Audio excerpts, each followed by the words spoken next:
Chers amis, tout d'abord, je voulais vous remercier et je voulais remercier l'ensemble des bénévoles, des membres du Bureau national jeune, qui ont participé à l'organisation de cette journée.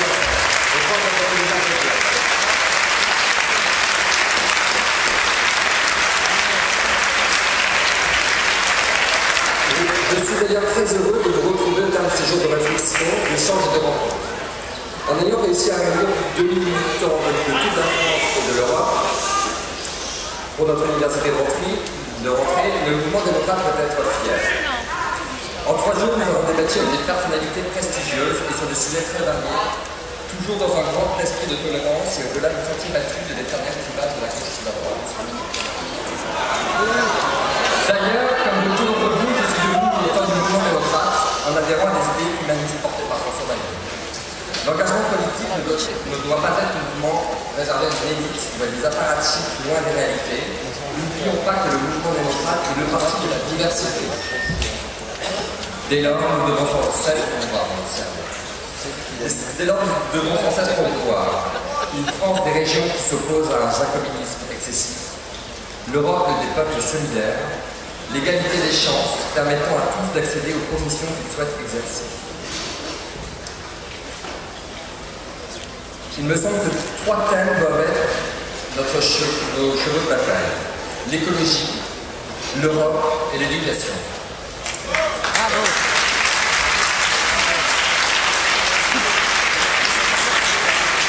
Tout d'abord, nous avons la chance d'avoir en notre sein une pensée écologique forte dont nulle autre parti ne bénéficie. Contrairement à d'autres partis, l'écologie n'est pas pour nous une contrainte, c'est une conviction.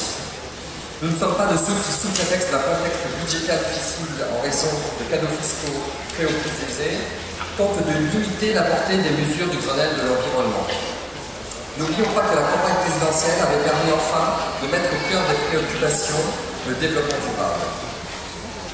Or, force est de constater que les arbitrages budgétaires risquent de transformer cette promesse du Grenelle de l'environnement en ballon de Fauci. Ensuite, ainsi que j'ai déjà pu l'évoquer, il faut refaire de la question européenne un sujet central de notre réflexion.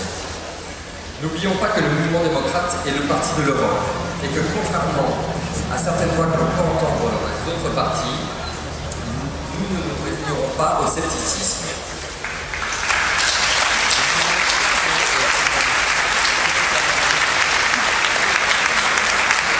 Nous avons conscience des défauts de l'Europe, trop technocratique et parfois peu à même de répondre aux préoccupations des peuples. Cependant, ces limites sont d'abord dues à des responsables politiques qui refusent de s'entendre pour porter le projet européen au-delà d'une simple union monétaire et douanière.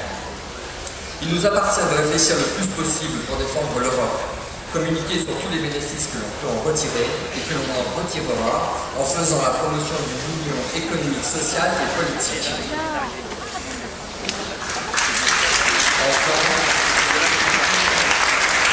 Je terminerai par un sujet qui me tient particulièrement à cœur, c'est l'éducation. De nombreux chantiers doivent être engagés. Outre les efforts qu'il faut encore accroître pour sauver nos universités d'été de la situation alarmante dans laquelle elles se trouvent, je voudrais insister sur la question de l'insertion professionnelle des jeunes. Cet objectif ne peut être atteint que si l'on accepte d'établir un lien fort entre les secteurs publics et les secteurs privés. C'est en élaborant des filières variées ouvertes sur le monde professionnel que chaque individu trouvera sa place. Il est temps de mettre un terme à la hiérarchie établie entre les filières et ceux dès la fin du collège.